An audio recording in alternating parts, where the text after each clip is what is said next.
ओठ लाली ओठ पटीम मारी फेस पकीरीम शादी बाद लगा तारू हे जान तू अपनी सैया सेवा करे से दिया पवा करना दूध पी हमें प्रोटीन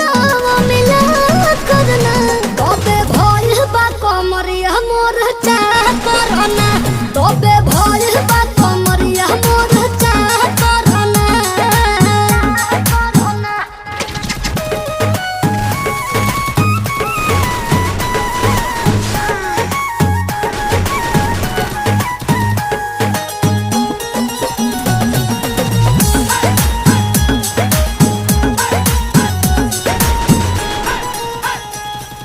जगला में जो करे वो करे रात के मिलेला सुकून खाके राजा जी के हाथ के अच्छा लागेला कमर ककरी से भइल काटा हरवा हो